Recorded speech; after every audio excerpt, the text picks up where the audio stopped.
video kali ini saya akan merangkum makalah tentang masyarakat sejahtera merupakan cita-cita sebuah negara. Kemudian di dalam sini saya akan membahas tentang definisi masyarakat sejahtera, versi sejahtera bagi Indonesia, sistem negara sejahtera, dan strategi yang tepat untuk Indonesia.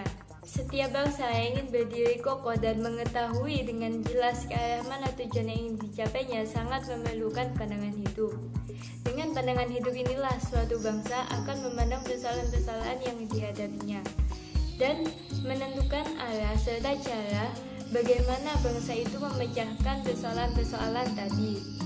Tanpa memiliki pandangan hidup, maka persoalan-persoalan tersebut tidak akan terselesaikan. Baik persoalan di dalam masyarakat maupun persoalan-persoalan besar umat manusia dalam pergaulan masyarakat bangsa-bangsa di Indonesia.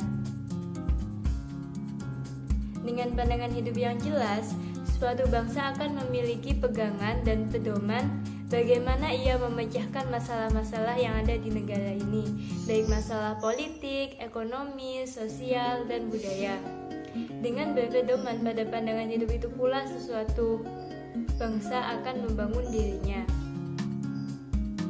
Dalam rangka menjalankan amanat rakyat sebagai pemegang kedaulatan negara, pemerintah selaku representasi dari negara berkewajiban untuk mewujudkan tujuan bangsa Indonesia sebagaimana termuat dalam pembukaan Undang-Undang Dasar Negara Republik Indonesia tahun 1945 adalah memajukan kesejahteraan umum.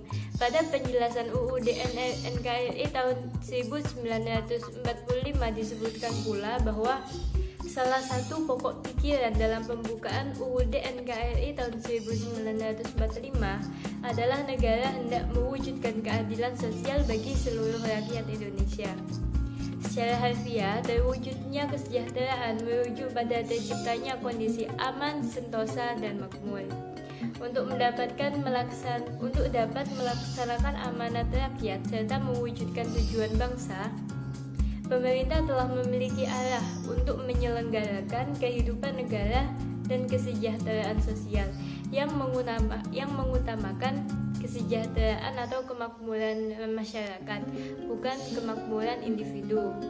Oleh karena itu, perekonomian diselenggarakan berdasarkan atas demokrasi dengan prinsip kebersamaan, efisiensi berkeadilan, berkelanjutan, berwawasan lingkungan, kemandirian, serta dengan menjaga keseimbangan kemajuan dan kesatuan ekonomi nasional.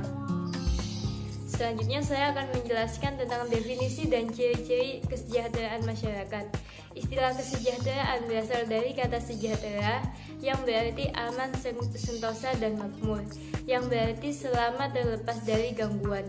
Kesejahteraan menurut Undang-Undang Nomor 11 Tahun 2009 tentang kesejahteraan masyarakat adalah kondisi terpenuhinya kebutuhan material, spiritual, dan sosial warga negara agar dapat hidup layak dan mampu mengembangkan diri sehingga dapat melaksanakan fungsi sosialnya. Kesejahteraan pada intinya mencakup 3 konsepsi, yaitu kondisi kehidupan atau keadaan sejahtera, yakni terpenuhinya kebutuhan-kebutuhan jasmani, rohani, dan sosial. Yang kedua, institusi, adalah bidang kegiatan yang melibatkan kesejahteraan sosial dan berbagai profesi kemanusiaan yang menyelenggarakan usaha kesejahteraan sosial dan pelayanan sosial. Yang ketiga yaitu aktivitas, yakni suatu kegiatan-kegiatan atau usaha yang terorganisir untuk mencapai sejahtera. Kesejahteraan masyarakat adalah tujuan utama suatu negara. Tingkat kesejahteraan masyarakat serta-merta akan menjadi satu tolak ukur dalam menilai keberhasilan pembangunan infrastruktur. Negara didirikan, dipertahankan, dan dikembangkan untuk kepentingan seluruh rakyat, yaitu untuk menjamin dan memajukan kesejahteraan umum. Ciri-ciri negara sejahtera yaitu kebutuhan siap masyarakat terpenuhi, berperilaku yang baik dan penuh etika, berpengetahuan, rukun harmonis dan penuh toleransi, terbuka dan saling menghargai dalam mengapresiasikan pikiran-pikirannya, Yang keenam, yang terakhir yaitu tertib dan patuh pada setiap peraturan yang ada. Kemudian saya akan menjelaskan tentang kriteria kesejahteraan masyarakat sesuai dengan negara Indonesia.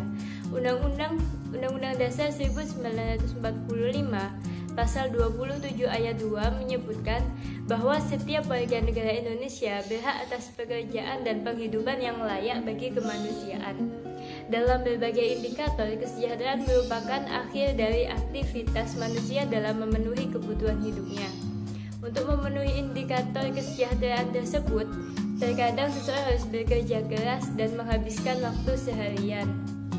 Kesejahteraan tercenderung pada kebutuhan pokok atau primer. Dengan terpenuhinya kebutuhan tersebut, maka ia disebut dengan human in welfare. Kebutuhan primer bisa berupa makanan, pendidikan, kesehatan, dan juga sosial. Dapat dikatakan bahwa kesejahteraan adalah nilai dalam suatu kehidupan. Kesejahteraan merupakan lawan dari kemiskinan. Untuk langkah kemiskinan di Sumatera Utara, menurut data BPS Survei Sosial Ekonomi Nasional tahun 2005 sampai 2015 sebesar 1.508.140 orang. Dampak kemiskinan hampir mirip dengan dampak pengangguran. Sampai saat ini pengangguran menjadi salah satu masalah yang ada di Indonesia. Di negara maju pun menjadi pembahasan para pemimpin negeri. Karena pengangguran selalu berdampak pada sosial masyarakat secara langsung ataupun tidak langsung. Faktor umum penyebabnya adalah status ekonomi yang belum stabil. Dari data yang ada, pengangguran akan memengaruhi kondisi seseorang yang dapat berefek pada hubungan sosial horizontal. Efek tersebut akan melahirkan konflik antar warga, pencurian atau penjarahan, dan kriminal lainnya yang selalu berhubungan dengan tidak terpenuhinya faktor-faktor kesejahteraan tersebut. Memberi dan menerima kebutuhan adalah bentuk keseimbangan sosial karena keduanya merupakan satu kesatuan. Jika tidak dipenuhi, maka akan hadir ketidakharmonisan sosial. Konflik sosial yang akhir-akhir ini terjadi dikarenakan tuntutan kesejahteraan yang tidak terpenuhi. Pemerintah harus memberikan alternatif dan solusi yang bijak kepada rakyatnya. Jika ada yang terputus, maka secepatnya harus diperbaiki hubungan tersebut. Kehidupan yang sejahtera adalah keinginan semua makhluk yang ada di dunia ini. Untuk meraihnya merupakan pekerjaan yang sangat berat dengan perbedaan yang sangat bervariasi dengan suku, agama, bangsa, ras, dan bahasa. Tentu menjadi rentan akan konflik. Sebagaimana menurut Juyoto Suntani, penulis buku tahun 2015 dengan judul tahun 2015 Indonesia Pecah. Nah, kemudian saya akan menjelaskan tentang prinsip dan strategi negara Indonesia untuk menuju negara yang sejahtera. Menciptakan kesejahteraan bagi semua warga adalah tugas pertama dan utama setiap pemerintahan. Ide dasar dan premis ini berangkat dari fakta bahwa pemerintahan memiliki kewenangan untuk mengelola sumber daya dalam perekonomian untuk digunakan bagi sebesar-besarnya untuk kebutuhan kesejahteraan rakyat. Penciptaan kesejahteraan bagi semua memiliki banyak rasionalitas. Kesejahteraan mempromosikan efisiensi ekonomi melalui eksternalitas positif yang diciptakannya. Kesejahteraan akan menurunkan kemiskinan sebagai implikasi dan terpenting dari terpenuhinya kebutuhan dasar setiap warga. Kesejahteraan juga mendorong kesamaan sosial dan menurunkan kesenjangan sosial. Persamaan hak-hak ekonomi, politik, sosial, budaya, hingga kesamaan perlakuan di depan umum hanya dapat dipromosikan secara efektif dengan penciptaan kesejahteraan secara merata. Kesejahteraan pada gilirannya akan mempromosikan stabilitas sosial politik, yaitu ketika semua warga negara sejahtera lahir dan batin, serta mendorong pemberdayaan masyarakat untuk kemandirian dan kemartabatan. Di Indonesia, berdasarkan konstitusi, negara adalah development agents yang tidak hanya mendorong equality of opportunity, namun juga secara efektif berupaya menegakkan keadilan sosial. Negara secara jelas diamanatkan untuk menempatkan kepentingan masyarakat di atas kepentingan orang per orang atau individu.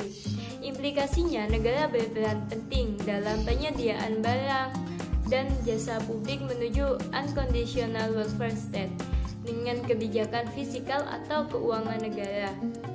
Secara aktif menjalankan fungsi redistribusi pendapatan untuk keadilan sosial.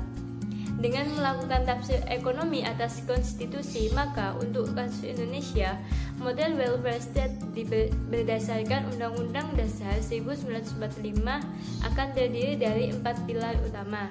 Yang pertama yaitu sistem jaminan sosial universal sebagai backbone program kesejahteraan. Yang kedua, pembangunan berbasiskan keunggulan sumber daya produktif perekonomian untuk pemenuhan hak-hak dasar warga negara, khususnya kesehatan dan pendidikan.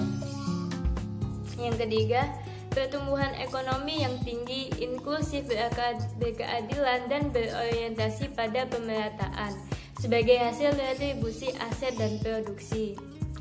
Yang keempat yaitu reformasi birokrasi dan penguatan kapasitas fiskal untuk penciptaan pemerintahan yang kuat dan responsif sebagai agent of development dan penyedia barang dan jasa publik secara luas, serta pengelolaan sumber daya alam dan faktor-faktor strategis yang menguasai hajat hidup orang banyak.